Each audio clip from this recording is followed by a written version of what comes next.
Okay, someone has to pretend to be the moderator, at least until we get the introductions out. Sounds like you're volunteering. Okay, I'm volunteering. Hi, and welcome to the 2 p.m. Farpoint panel on how fandom can make you a better writer. I am Danielle Gribble. I'm an author and editor. I am the author of the Steel Empire's urban fantasy alternate history series. The first one is Steel Victory, and there's 5 books out so far. And I originally got into writing when I discovered fanfic on the internet when I was 12 years old. And so for me, fandom and writing have been pretty much linked from the beginning. Danielle? I am Danielle Ackley-McPhail. I am an author, editor, publisher of VSpec Books. Ooh, sorry, one moment. My computer's starting to do all kinds of things on me. I have 3 collections that just released. One is The Kindly Ones, which is my first ever horror collection. The Fox's Fire. And for those who are familiar with my literary handyman story series, More Tips from the Handyman.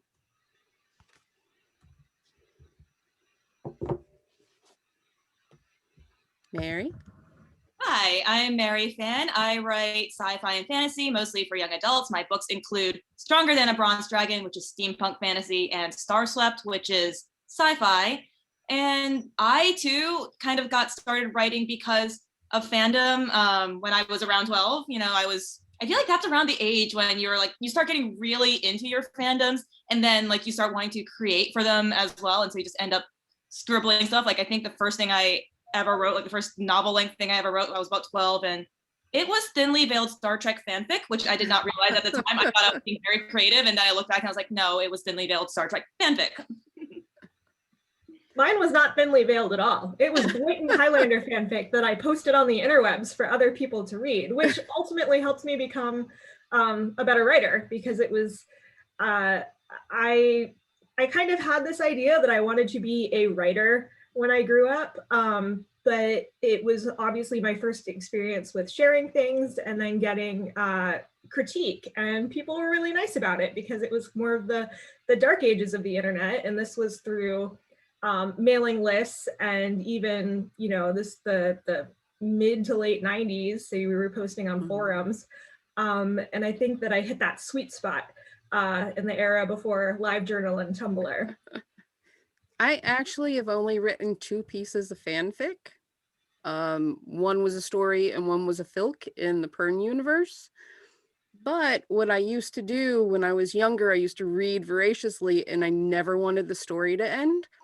So as I went to sleep each night, I would continue the story in my head with me in it.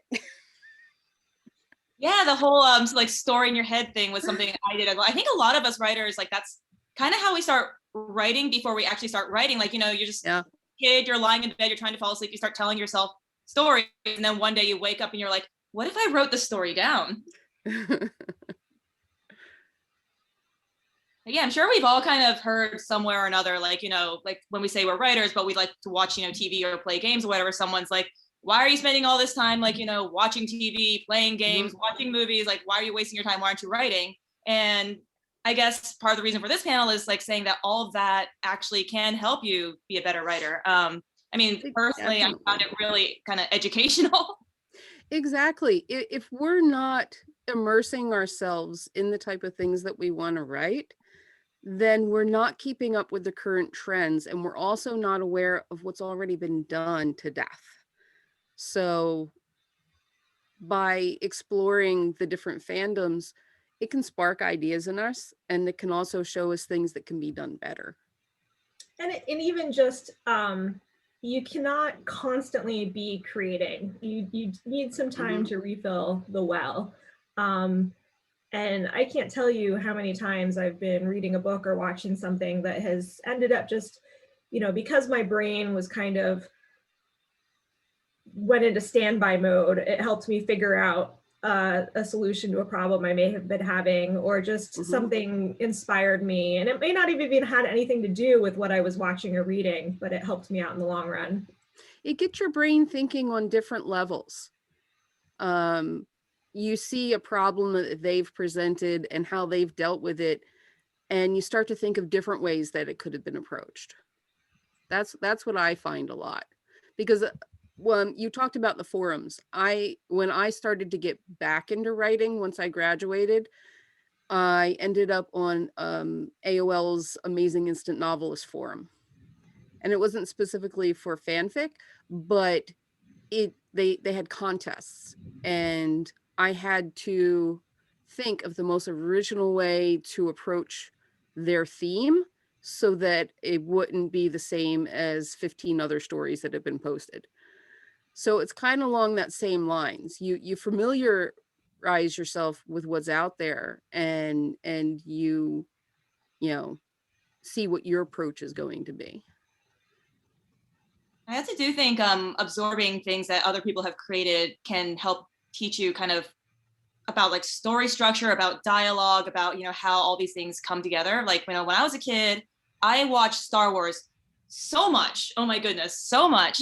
And of course, you know, Star Wars kind of follows like the beat by beat hero's journey. And that's kind of how like I learned that. You know, I didn't actually read Joseph Campbell's book until I was like much, much older. But, you know, just from watching the movie so many times, you start absorbing it, and then you start recognizing those cues in other things you watch as well.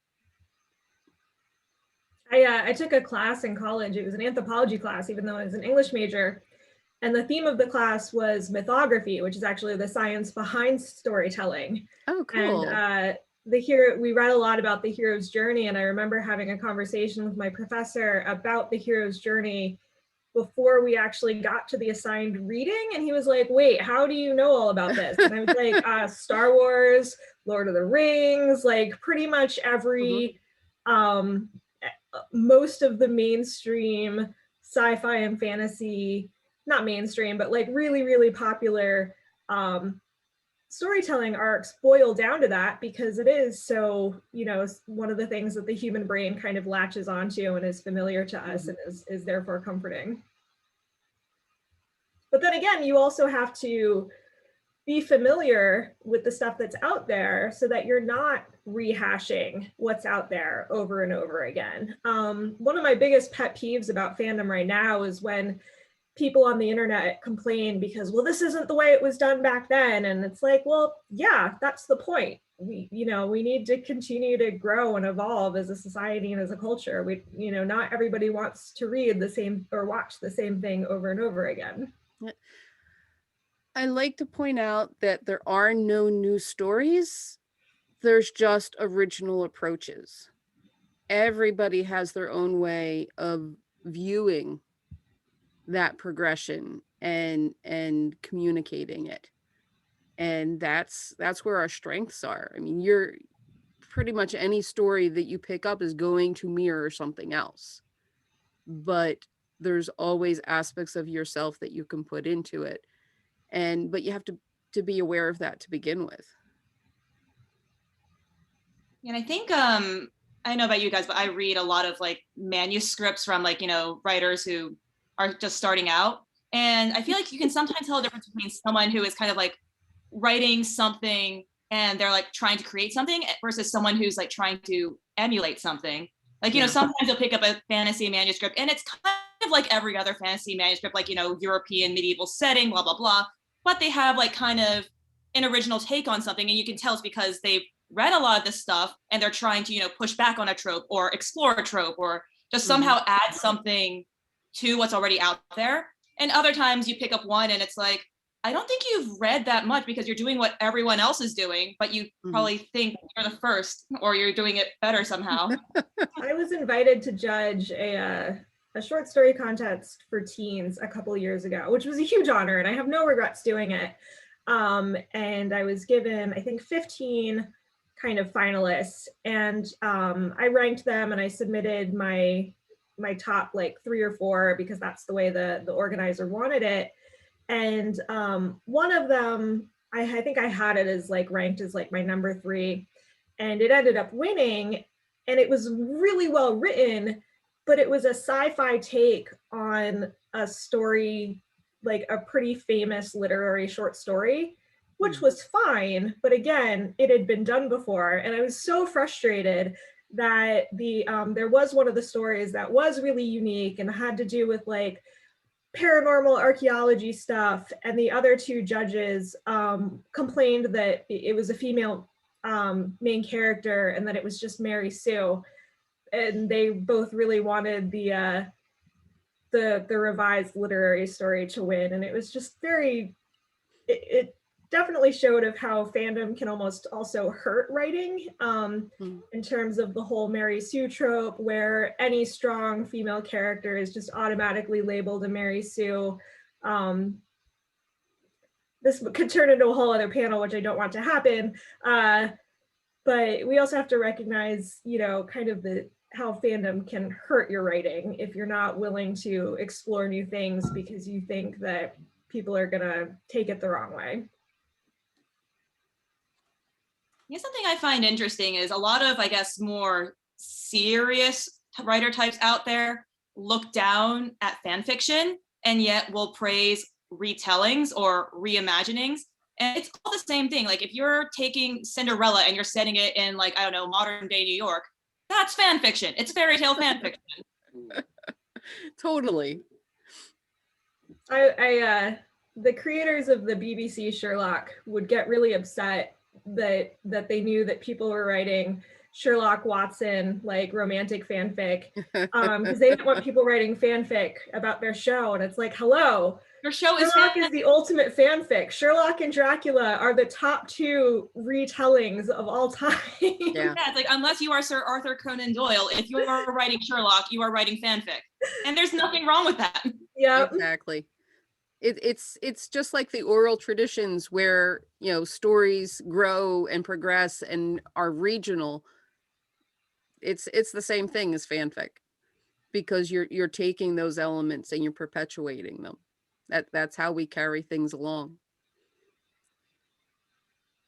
And fanfic definitely lets you explore, like sort of like push boundaries that, you know, maybe the original property didn't explore before. Like I know especially a lot of marginalized people, you know, who were not in these stories that they still enjoyed, you know, they ended up writing fanfic so that they could explore, so that they could sort of put themselves or put their community in these worlds, you know, whether it's having, you know, characters of color in an otherwise like, you know, white medieval world, or having queer relationships like actually depicted in a story instead of just like implied or hinted at. Bridgerton. And then even you know, like I said, I got my start with writing fanfic, and then obviously turned professional and didn't write fanfic anymore. And then last fall, I kind of went down a rabbit hole of a new fandom that really spoke to me. And I ended up cranking out, you know, a couple thousand words in a day. And it just reminded me of how much, you know, hey, I used to be able to do this. It used to not be a chore to sit down and write 1,000 words. And so even if, and it's also, it's almost a completely different writing style. And it's almost kind of created a culture all of its own in some of the storytelling methods that are allowed or accepted in fanfic that you can't do in a traditional short story. And as somebody I am not a short story writer whatsoever, that was really freeing and definitely was a nice break, especially in the midst of this that we live in right now. So, well, it's very much akin to the media tie-in authors of this day, because the work's been done for you. The canon is established, the world is established, and so you can play and explore the storylines and not have to put in the thought as to the how and why of things. I've had conversations with newer writers who still kind of wanted to write fanfic, but were genuinely interested in how they could, you know, let it serve as legitimate writing practice. And I would always suggest, like, think of something that you're not as comfortable working on. If you're not as comfortable with working on character development, pick a world that you're already familiar with and just focus on the characters. Or if you want to work on you know, fight scenes, or if you want to work on sensory details, go ahead, write fanfic. Just ensure that the thing that you're, you know, wanting to work on is present in the work. And so it can make something, you know, writing practice not feel as much like homework that's not going anywhere. And sometimes if you're fanfic, you know, like sometimes you'll start out working in, you know, a sandbox that already exists, but you'll like modify it so much that it becomes your own thing. I mean, that can be your own thing. Like I think very famously, Cassandra Clare's Mortal Instruments series started out as Draco Ginny fan fiction, and then eventually became so popular and had like deviated so much from the Harry Potter world that she was able to publish it as an original series.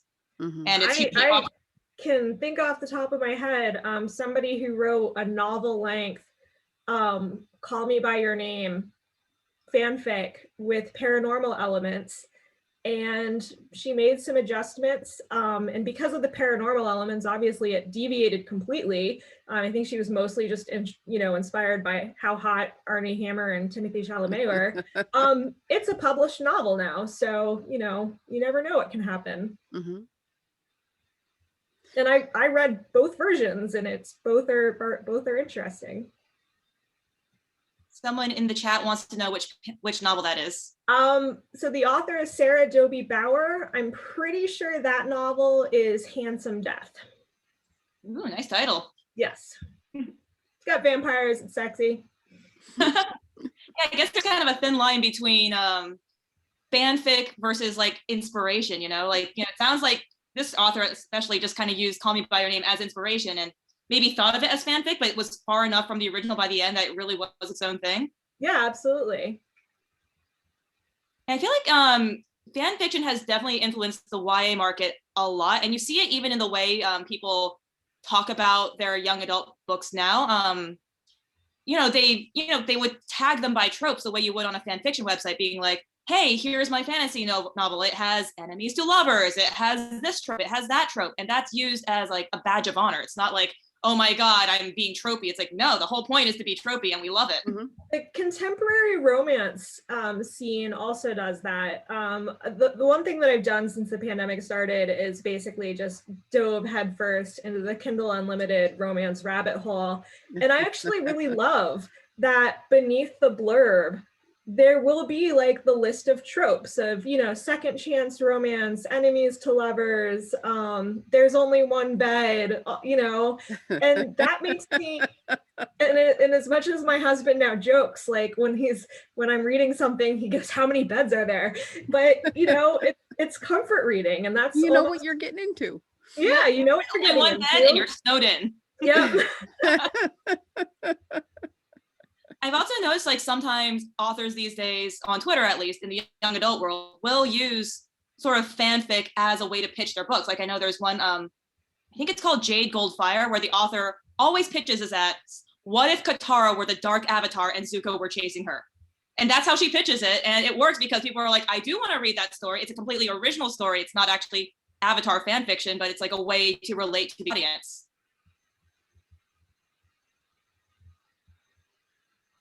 Yeah, I love that idea. I wish one of the books in my own series, again, how we're talking about how there's no original stories. The third book in my series, Steel Blood, I refer to that as Romeo and Juliet with werewolves and weredragons, starring a cranky vampire as nurse. Like, that's the book. People are always more comfortable if you can give them something recognizable to connect with. Yes. And by the time you actually read the book, it might be quite dissimilar from, the original connection. But, sometimes you just need that little crack in the door to slide it through. I watched a whole lot of Leverage. Leverage is my favorite TV show. So I decided I really wanted to write a heist novel. And it turned out to be a time travel novel with a lot of PTSD. But hey, I started out really wanting to write a heist novel just because I was obsessed with Leverage. We never know where we're going to find our inspiration. There's nothing wrong with using something as a jumping off point. I remember I wrote one of my books, Strung Down a Bronze Dragon. It has a lot of fight scenes, and I was writing this at the same time as I was participating in a Pathfinder campaign. And I was like running into trouble with these fight scenes. I'm like, I don't know what to happen. And I was like, you know what? I'm literally going to roll the dice as if I were in Pathfinder. Okay, it's like, she strikes. Does she hit? Okay, roll a d20. Does she? No, she doesn't. Okay, next scene. And that actually was really helpful. I wrote a couple times in my books when I've written more than 1v1 combat where there's multiple people on each side. I play a lot of World of Warcraft, and I kind of almost assign, even though my characters are not, don't have the skills and the abilities as Warcraft characters, but I almost in my head kind of structure it like a boss battle in terms of the different things that can happen and how people are moving and who's, the clothies versus the people who have ranged attacks. And video games and tabletop gaming can really help, write, especially fantasy or sci-fi combat that doesn't necessarily have to be 100% rooted in reality, because even if you've got people with swords and guns, you also might have people with laser beams and magic. Yeah, I feel like especially in tabletop gaming, you have to be so creative on your own that it's a kind of a good exercise in imagination. Like, you're playing within the game's rules, but you get to make up your own character, you get to decide what the character does, and then face like whatever consequences the GM or DM throws at you. My novel that I'm working on right now could basically be called role-playing fanfic, because it's based on Mike's role-playing universe that he hasn't actually managed to release yet, but he put a hell of a lot of work into it. And it's funny because you mentioned, using the dice and everything, and I've actually run exercises where you use the character generation to generate the characters. Yeah, there's all sorts of resources out there for just random stuff that you can happen. I got handed, unfortunately, I wouldn't be able to tell you the source because I just got handed a printed out worksheet at a writing event, and it was literally just, if you're stuck in your story, roll a dice, 1 to 100, and then this is what happens next. And it's everything from your character trips to like an asteroid falling out of the sky. Just something to shake things up. I mean, that's kind of neat because you're forced to deal with situations that may be completely implausible, but you have to deal with them. I had a friend that we used to bounce back and forth, writing ideas just to force us to think outside of our comfort zones. And like one that I had to do was write a story about a drunk mouse. Weird little things like that. And you have to find a way to approach it that, that meets those requirements, but also makes sense. I do think these days, the fandom community is so great for when you're starting out as a writer, especially as a writer of sci-fi and fantasy. It's like I didn't start going to conventions until after my first book already came out.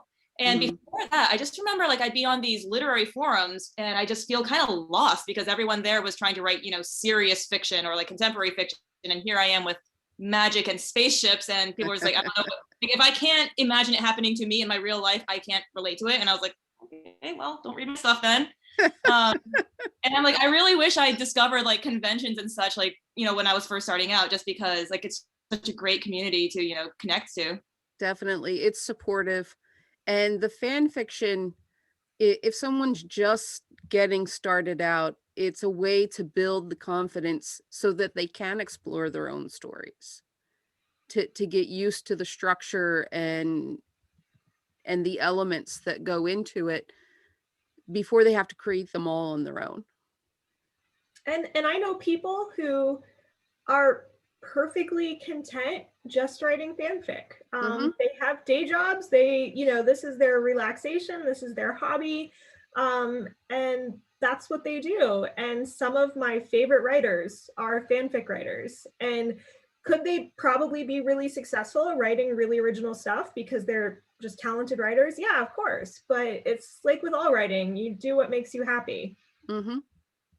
Yeah, like I came from like, a very type A typical Asian American household. So the idea of, doing something just for fun felt foreign to me for a long time. And so, you meet these writers who really are just writing for fun. I'd be like, wait, don't you want to get published? And they're like, no, like this is what I do for me. And like, as I've, grown more integrated into the writing community, I've started to realize, yeah, a lot of people don't want to get published. They don't want to deal with the industry. Like, they just want to write for themselves because it's fun. It makes them happy. And that is okay. And fan fiction is really a great place to do that. Otherwise, it introduces stress into the situation and turns it more into a job. Yeah, I mean, like I said, I started writing fanfic again and for the space of about 2 months, and I published it on Archive of Our Own. And just the immediate feedback of this is really good, was just like, oh, I guess I am a good writer. Yeah, that's something I've noticed about fan fiction communities in general. It seems like you could be absolutely no one posting your very first thing, and somebody will at least look at it and like give you a comment. Yeah, absolutely. Well, here's the joy. There's already a built-in audience for it. You can practice, and the people that are going to be looking for that, they know what's supposed to be there. Yeah, and they're they already can help you predisposed to enjoy it because they wouldn't be reading it if they didn't already like the fandom. And you're allowed to get a lot more, I guess, like, tropey, cheesy, schlocky, because sometimes that's what you want. Like, sometimes you don't want this to be very serious fiction with, a rational explanation. Sometimes you just want 2 characters you like to be stuck in a hotel room alone where there's only one bed.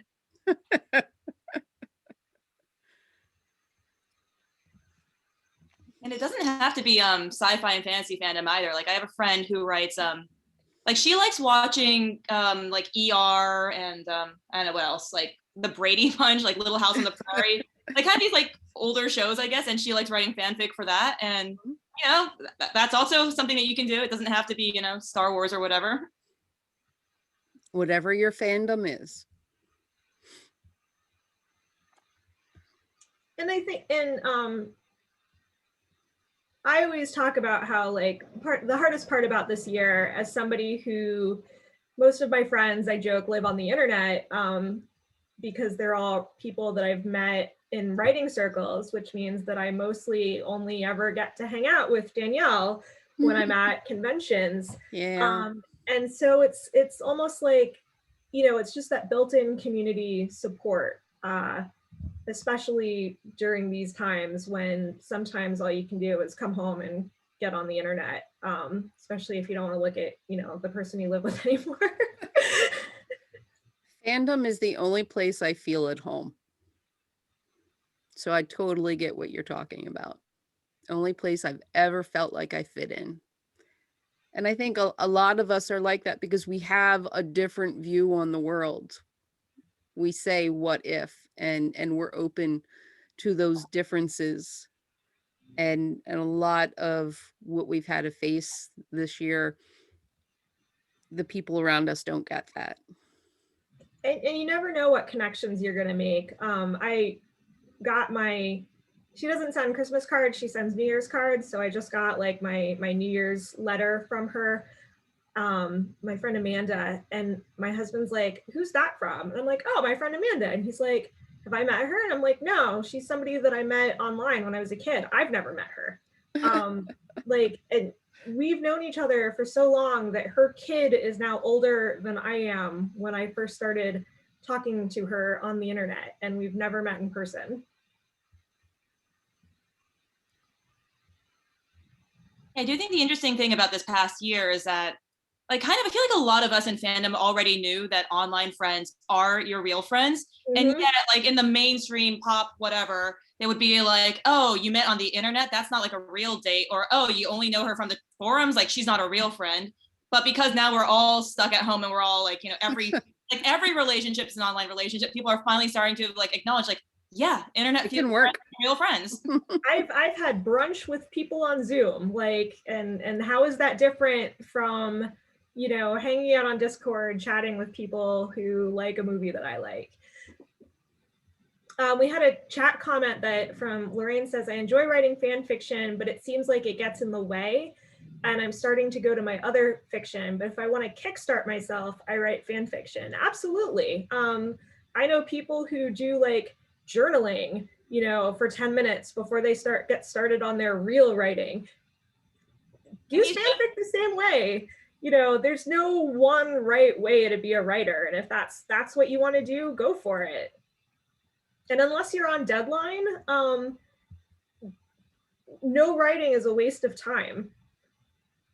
That's so true. Like no such thing as wasted writing. Even if you end up, writing like 10 chapters of a book that you never finished, like, hey, that's still exercise. I mean, writing really is like a muscle. Like you have to work it out and you have to warm it up, stretch it out sometimes. And fanfic can be a great way to do that. Like, I'm not running the marathon right now, but I'm, on the treadmill for a few minutes.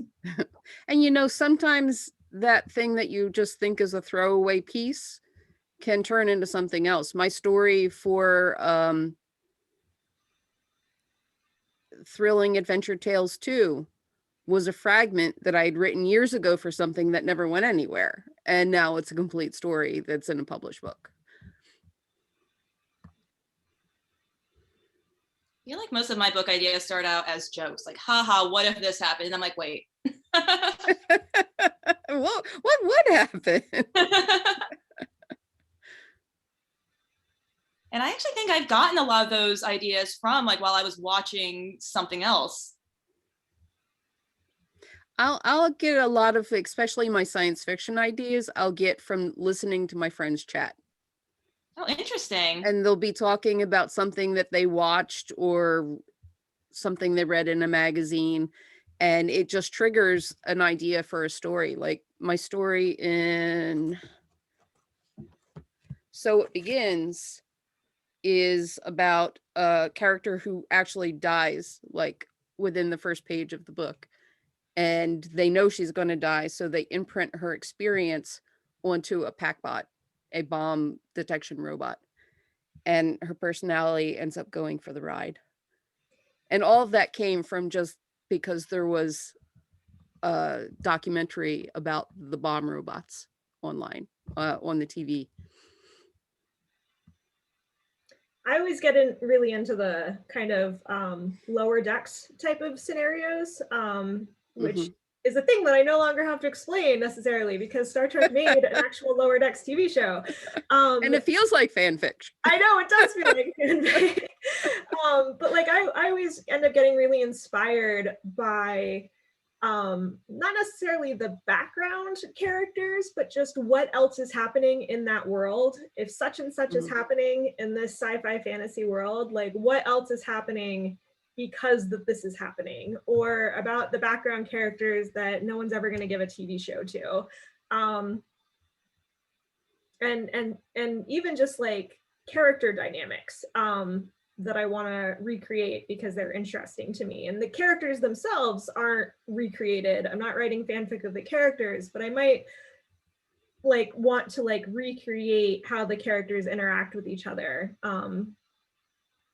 independently of what the source material is, just because that strikes something in me as a reader that I want to share with my audience.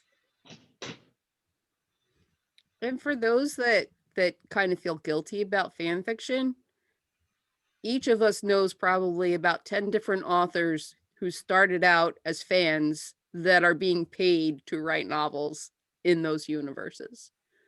So it's not necessarily something that you're not going to be able to transition into a career for. The only reason I haven't submitted a Stargate Atlantis novel is because I want to write about the lower decks people on Stargate Atlantis, and I've been told by the editors that MGM doesn't want those books. Hey, you could always spin that out in your own thing. Yeah. Or I could just write fanfic of it and put it on AO3. Yeah. Not everything has to be for publication, for the business. Yeah. Correct.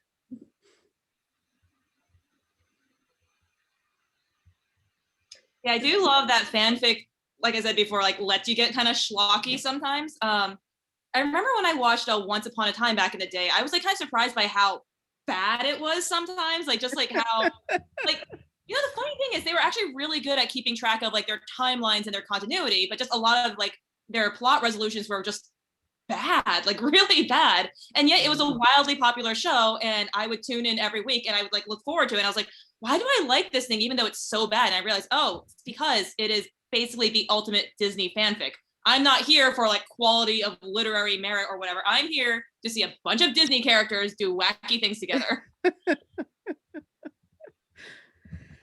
Does anyone have any other questions or comments for us, or any particular fandoms that they want us to talk about?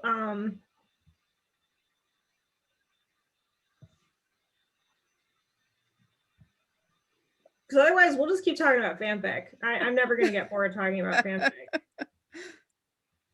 Even though when I write fanfic, my husband's like, have you finished book 7 yet? And I'm like, just go away. Done. Hey, it's part of the process. It is. I mean, you wouldn't ask like, you know, an Olympian, it's like, hey, why are you doing push-ups when you're supposed to be training for like the high jump or something? Exercise. Conditioning. It's writing conditioning. There we go. Sometimes you just have to write what's fun. Get that on a t-shirt. It's like, it's not procrastinating, it's conditioning. That would be great. And, you know, a lot of people who attend a convention like Farpoint are here because they're sci-fi, fantasy, horror, speculative fiction fans. But like I said, like I've been reading an awful lot of contemporary romance, and that's, you know, so I feel like I'm kind of in that fandom, and I've started following a bunch of the authors on social media, and you know, you get the same sort of serotonin rush of being in that part of and being in that sort of community of people supporting each other as you do with anything else. And reading about relationships is just as important to teaching myself how to be a good writer as it is, you know, just reading more sci-fi and fantasy. In some ways, I think it's even better to read something outside of the genre that you typically write in, because you become aware of those elements more. It's more obvious to you because it's not what you're familiar with as much. You know what I mean? Yeah, I keep joking that I'm gonna have to like write a romance in one of my books now, but that's hard, man. Like I would much rather write about weird, you know, magic and vampires and werewolves than try to write only one of my books has any sort of romance through line, and I had to have someone fix it for me. A professional romance author fixed it for me. I actually have to admit, romance is my junk food reading. Because as much as I love fantasy and science fiction, if I've had a really long day, it takes a lot of effort to stay focused on the fantasy and science fiction because you have to pay attention to the details. Romance, you know where it's going. You can just enjoy the relationships. And so you do learn different things from it. And I'd certainly have elements of romantic connection, even in my military science fiction novel, that isn't typical, but it's natural progression, and it feels natural because I've read so much of fiction that is centralized around that. And we're certainly not bashing romance or acting like it's less than because we read it to take a break from what we write in, because I mean, remember, the romance authors are the ones making all the money around here. So. Definitely. I actually find it fascinating how like contemporary authors are able to come up with these like novel length situations where like nobody is dying or trying to like stab someone with a sword. Right? Or like Sometimes. How are you writing 80,000 words of people like having conversations and not once is there a sword fight? Like, yeah, like I love reading it. Like the other day I like sat down and literally like read this one contemporary book like cover to cover like for 3 hours straight. And the whole time I'm just like, wait, no one's dying. There's no like enemy at our shores. And yet this is like a full book. Like, how did you do that? Like, it's all just like relationships and like, you know, like personal complications. How did I just get as invested in the fate of like this corner coffee shop as I have been invested in entire planets? I think that's the takeaway quote of this panel.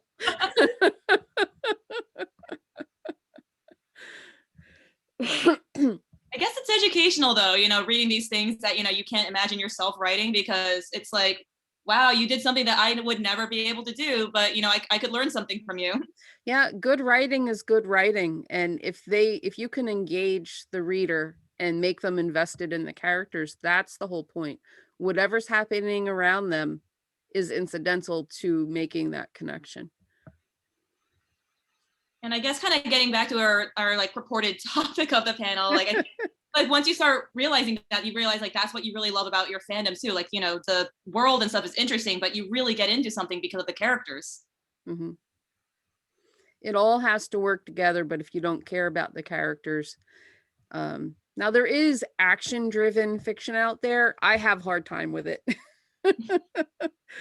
But it is out there and it does work and there is a following for it. But a lot of times if the characters are not developed and we aren't making connection with them, we don't really care what's happening. I mean, because I know that at least 2 people watching this panel are just waiting for me to bring it up, I'm going to use the Old Guard as an example of that. Which, like on the surface, the Old Guard is like basically a Charlize Theron action movie with a bunch of fight scenes linked together. And at the same time, it has some of the best characterization that I've seen in contemporary fantasy for being just a 2-hour action movie of a bunch of fight scenes linked together. Yeah.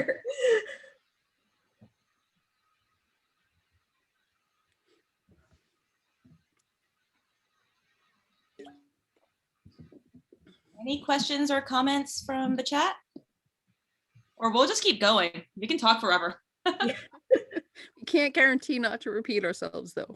So have you guys ever considered functionally writing fanfic of your own work in terms of like writing throwaway scenes just because you want to write them, even though they will never fit into a bigger piece? I definitely have those. Yeah, like the last book I was drafting, like as I was writing a scene, I was like, this scene has no place in this book. It is completely extraneous. I'm so cutting it on my first revision. I'm just gonna write it anyway. And I wrote it and I just cut it. But you know, at the same time, like one thing I've noticed through like being part of fandoms online is that people still want that stuff. And so I've cut scenes from books and I end up just putting them on my website as deleted scenes in the DVD's extras. And Ooh. So, you know, never delete anything, even if it doesn't necessarily fit in the final product. I've thought about that, but my problem is I then end up sometimes going back and mining that scene for like that one sentence I liked or something. Well, you can still do that in the future if you put it as an extra. Now, here's one thing that we haven't touched on. It's the flip side of this. How have you encountered anyone that's written fanfic of your work? Not seriously. One of my friends did troll me with some, but he was trolling me. Basically, you know how in Supernatural it's about 2 brothers and everybody writes slash fiction? Yeah, he did that to me and I was like, very funny. Have I looked on AO3 to see if anybody has? Yes. I'm not that big or popular, which I'm also kind of okay with.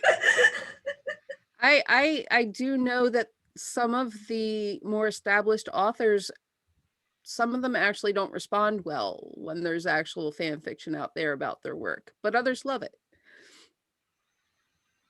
I don't understand like authors not responding well to fanfic. Like it's flattery. It means like somebody liked your world enough that they wanted to like give it their own spin. And ultimately it doesn't like affect your original book. Like your book is your book. It's not like they're changing it.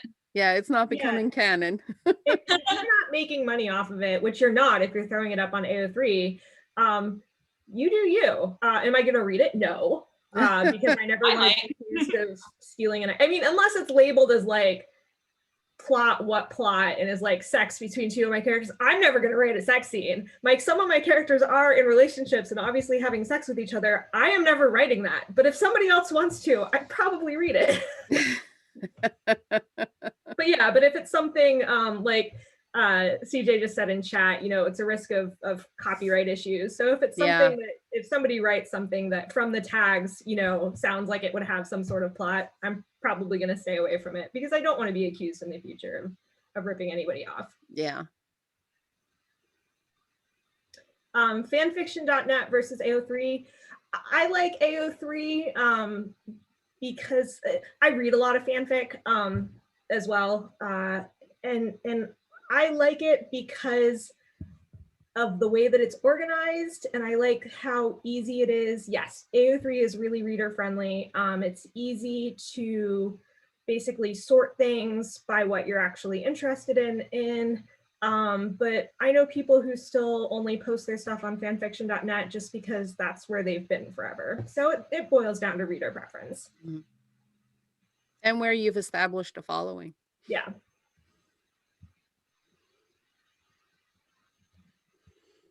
I like that for AO3, like I mentioned, writers who are amazing writers who write fanfic. You know, I have basically with AO3, if you make an account, you can subscribe to those authors, and I get an email whenever they post something new. And so at this point, I've subscribed to enough authors that I hardly ever actually go directly to AO3 to read new stuff. I just, you know, keep a folder of stuff in my email to be like, I feel like reading this supernatural story right now. So you have the most experience with this, it seems. Are there any other sites that people can go to looking for the fanfic or to post their own? Wattpad, which has a pretty heavy mix of also original fiction. I know also has a lot of fanfic on it. And then Tumblr. Tumblr, a lot of people cross-post their fanfic to their Tumblrs and to AO3 or fanfiction.net. Which ones are more user-friendly for the authors as opposed to the readers? And what is the danger of those sites?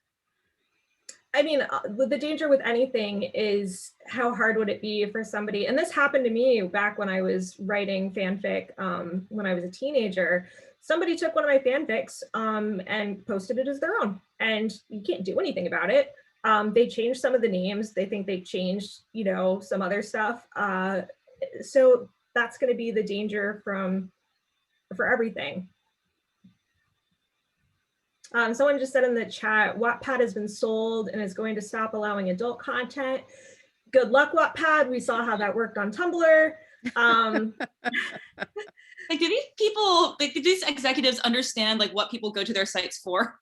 Well, the thing that hurt Tumblr when they tried to disallow adult content was it actually ended up, just the filters that they put in ended up hurting a lot of people who were posting queer positive and queer friendly content that had nothing to do with sex. And like we mentioned before, a lot of people write fanfic because they do want to see underrepresented populations, and a lot of that happens to be queer and characters of color because, face it, we're not doing so hot still. It's getting better, but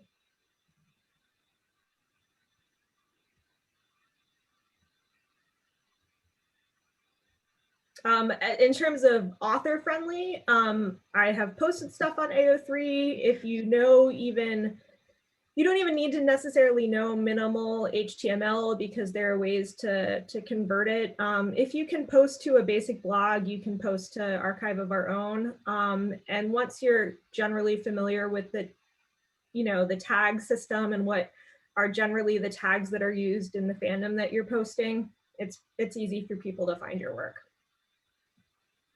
Like I have a half finished thing on AO3 right now that I haven't gotten back to because I've been working on editing a book that's coming out this summer. You know, the thing I'm actually getting paid for. And I feel super guilty that I'm still like getting comments going, oh my God, this is amazing. And I'm like, I'm an asshole and I haven't finished it yet.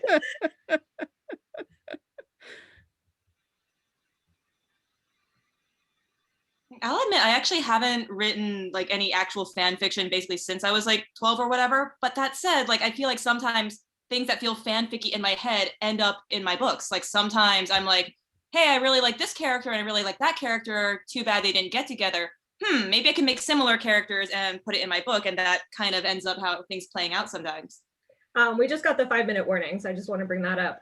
But like I taught myself how to write first person, or not first person, present tense through writing fanfic because I could never really wrap my head around doing it And I started writing a fanfic story that ended up just being in present tense, and that's how I got more comfortable writing in that format. So you can certainly experiment with different things that you may not be comfortable enough with your original writing to explore.